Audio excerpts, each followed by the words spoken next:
akan sedikit menjelaskan materi yang berjudul analisis puisi dalam teori stilistika. Yang pertama kita masuk ke pengertian stilistika. Stilistika merupakan cabang ilmu bahasa yang mempelajari gaya bahasa dalam teks, baik tulisan maupun tulisan. Fokus utama stilistika adalah bagaimana bahasa digunakan untuk menciptakan efek tertentu seperti keindahan, ketegangan, humor, ataupun ironi. Dengan kata lain, stilistika menyelidiki bagaimana penulis atau pembicara memilih dan mengelola bahasa untuk mencapai tujuan komunikasinya.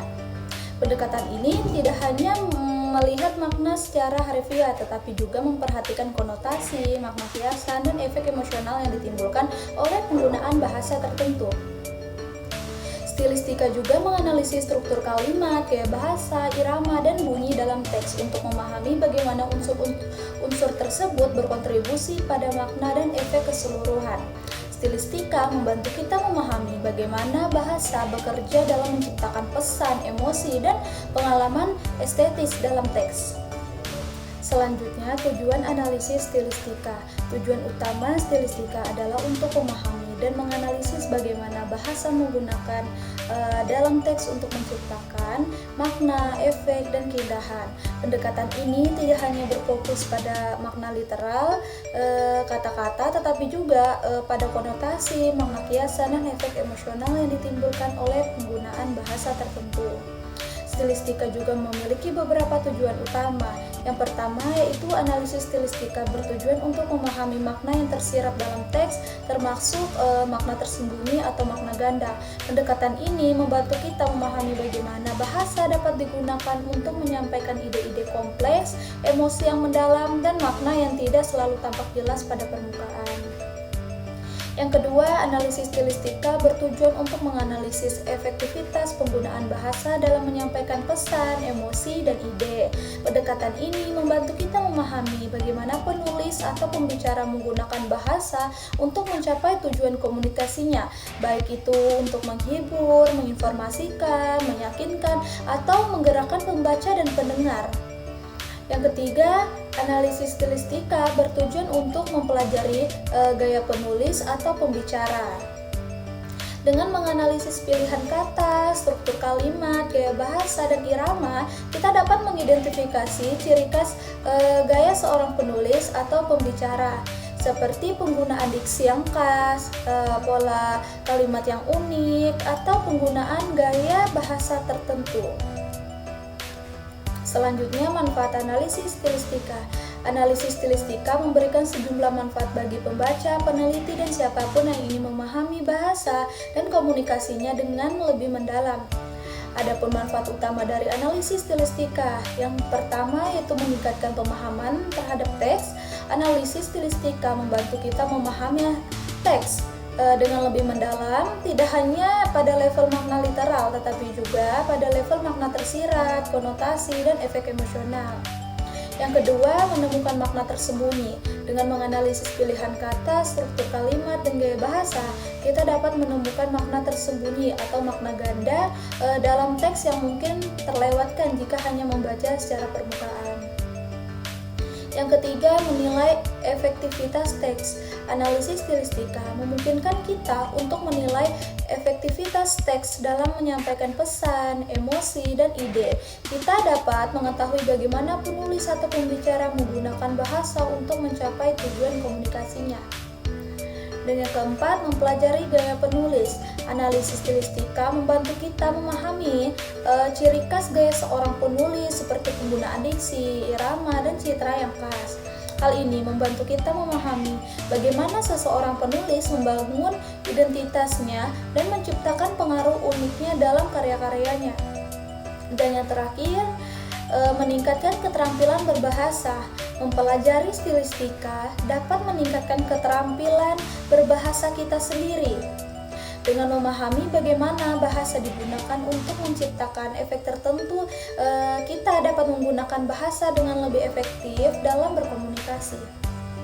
Baik, selanjutnya analisis stilistika dalam puisi Sajak Putih karya Sapardi Djoko Damono.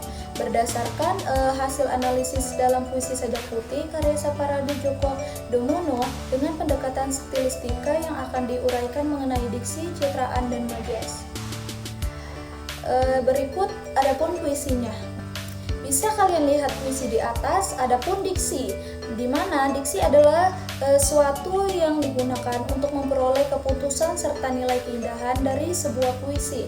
Pada puisi Sajak Putih karya Sapardi Djoko Damono, diksi digunakan oleh penyair merupakan sebuah diksi yang sederhana dan tidak mengandung kata atau bahasa yang asing. Meskipun menggunakan diksi yang sederhana, tetapi mengandung makna yang sangat mendalam dan tidak menghilangkan nilai-nilai estetika pada puisi. Diksi yang paling terasa dan menonjol dari puisi tersebut yaitu terdapat pada penggalangan bait ke-1 yang berbunyi, "Kita dengarkan bumi menerima tanpa mengadu." Pada penggalangan bait tersebut begitu terasa makna yang mendalam jika ditafsirkan, yaitu bumi yang rela menerima segala perlakuan dan perbuatan manusia tanpa mengeluh sedikitpun, meski bumi dirusak oleh manusia. Kemudian pada bait selanjutnya yang berbunyi, "Kita dengarkan bumi yang tua dalam setia." Jika ditafsirkan, yaitu ajakan kepada manusia untuk bersimpati pada bumi yang setia walaupun umur bumi sudah tua, tetapi tetap menaungi tanpa berharap balasan dari manusia. Kemudian pada bait terakhir yang berbunyi, "Sewaktu ia pun memanggil-manggil." Jika ditafsirkan, yaitu bumi memanggil manusia yang menghiraukannya. Pilihan diksi dalam puisi Sajak Putih mempunyai efek kesedihan dan penyesalan. Hal itu dapat dilihat dari penggunaan diksi, kenangan, sudut perlahan, tanpa mengadu, jauh setia, tanpa suara, dan bisu tersekat. Adapun beberapa citraan yang ditemukan dari puisi tersebut, yaitu citraan pendengaran, yang dimana pada bait ke-1 berbunyi, "Kita dengarkan bumi menerima tanpa mengadu sewaktu detik pun jauh." Pada bait kedua berbunyi, "Dengar bumi yang tua dalam setia kasih tanpa suara." Dan pada bait ketiga yang berbunyi, "Kita pun bisu tersekat dalam pesona sewaktu ia pun memanggil-manggil." Pada penggalangan pada bait ke-1, kedua, dan ketiga, penyair menggunakan citraan pendengaran yang mana citraan tersebut membuat para pembaca seolah mendengar apa yang diilustrasikan penyair. Selanjutnya adapun citra perasa. Nah, jadi pada bait ke-1 kita dengarkan bumi menerima tanpa mengadu. Dalam penggalangan bait tersebut, penyair menggunakan citraan perasa. Penyair mencoba untuk membuat para pembaca seolah merasakan sendiri hal yang diilustrasikan penyair. Selanjutnya adapun majas. Penggunaan majas atau gaya bahasa oleh penyair maknanya tidak menunjuk pada makna harfiah kata-kata yang mendukung, melainkan pada makna yang ditambah dan makna yang tersirat. Adapun majas yang ditemukan yaitu majas personifikasi, jenis gaya bahasa yang memberikan sifat-sifat benda mati dan sifat-sifat seperti yang dimiliki manusia sehingga dapat bersikap dan bertingkah laku sebagaimana halnya manusia. Yang pertama, kita dengarkan bumi menerima tanpa mengadu. Yang kedua, kita dengarkan bumi yang tua dalam setia. Pada penggalangan puisi pertama, penyair mengibaratkan bumi sebagai benda hidup yang dapat mengadu. Kemudian, pada penggalangan puisi kedua, penyair juga mengibaratkan bumi sebagai benda hidup yang memiliki sifat setia. Selanjutnya, majas hiperbola. Jadi, majas hiperbola ini merupakan bahasa kiasan yang memberikan makna yang dilebih-lebihkan. Majas ini bertujuan untuk menekankan, memperhebat, maupun memberikan kesan yang berlebihan. Kita pun bisu tersekat dalam pesona. Pada penggalangan puisi di atas termasuk ke dalam majas hiperbola karena menggunakan kata tersekat untuk memberikan kesan yang berlebihan.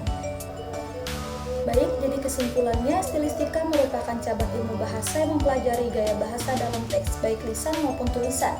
Fokus utama stilistika adalah bagaimana bahasa digunakan untuk menciptakan efek tertentu seperti keindahan, ketegangan, humor, ataupun ironi. Tujuan analisis stilistika adalah untuk memahami dan menganalisis bagaimana bahasa digunakan dalam teks untuk menciptakan makna, efek, dan keindahan.